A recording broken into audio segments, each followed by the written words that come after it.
All right, well, so let's break down the next photo. I remember visiting you in this studio. Sure, I remember that. What year is this? At this point, we established, I started working with Nipsey in 2008. I met him in 2008. We shot, different like editorial projects and a mixtape packaging between 2008 into this latter part of 2010. So around November 2010, Nipsey, reaches out. They wanted to meet with me because there's a studio space that had just become available one door down from his studio, one of his studios, right?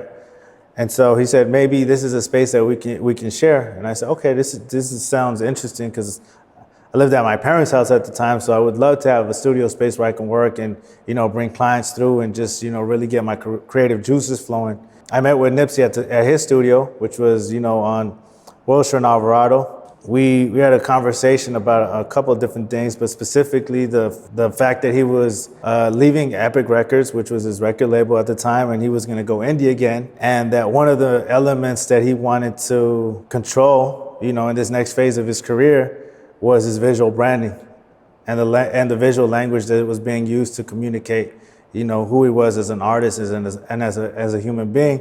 He thought that my talent and his talent complemented each other, and perhaps there'd be some type of interest in working, more regularly in a collaborative nature. And maybe that door is through having a shared space together.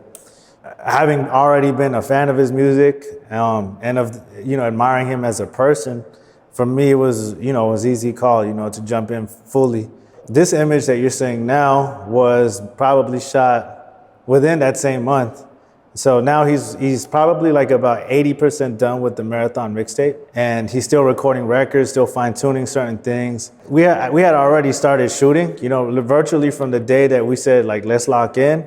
We had started shooting, pretty much I was with him virtually every day, every single day, moving with him, in his different cars, going to the shop, going to all the different meetings, the different places he'd go to. So I guess comparable to maybe Pete Souza, how he moves with President Obama or with Reagan. That's how I was moving with him. So, you get some really cool intimate photos. This one in specific was with the idea of shooting something for the mixtape cover for the marathon mixtape. So this time for me, I was really dialed in with everything that Richard Avedon did.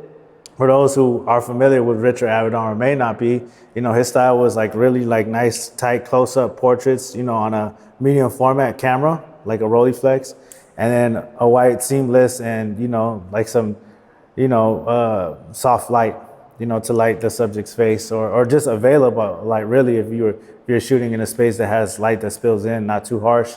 In the studio space, there was almost practically floor-to-ceiling windows. It wasn't the largest space, but it was the perfect studio for what we needed at the time.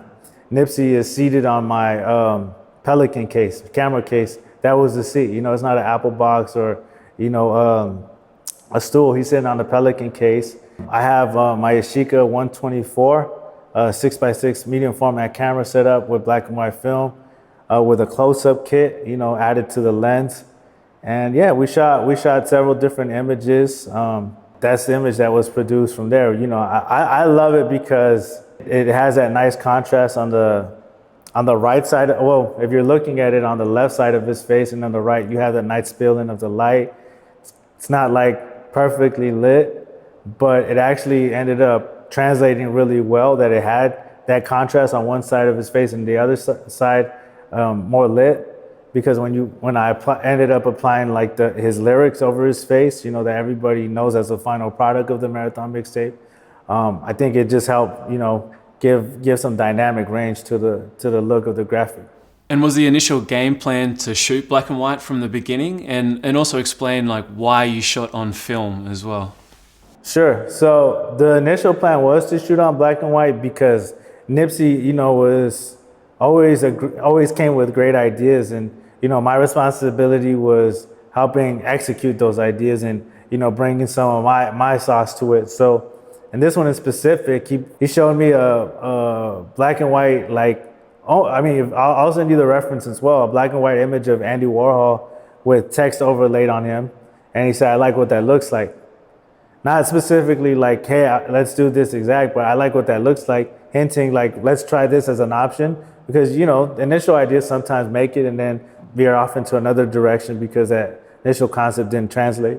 But he had the idea already in mind. Like, I wanted, you know, black and white photo, and let's try it with the text overlay. And I have the three different lines that I want to use, you know, 3 different lyrics that I want to overlay over on my face for this cover. Yeah, the intention was to shoot in black and white, and even the whole series and even the like body of work that we shot, we intentionally shot on film. I don't know, I prefer the look of it.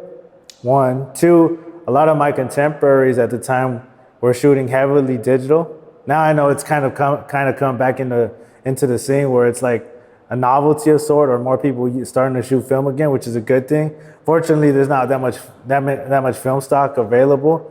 You know, like there's like very limited, like 100 speed, 400 speed. If you get lucky, 800 speed and 3200 speed. That's it, right? Whereas before there was a lot more options, a lot different brands that were producing film. But I say this all to say, for me, it was just like, from a branding standpoint, we always talked about USPs, unique selling points. And for us, while all our contemporaries are shooting digital, which I just look, and it looks dope too, you know, we wanted to make sure that ours looked different. So yeah, that was pretty much it. This week's episode is brought to you by One Shot. One Shot's for photographers and videographers into sports and street culture.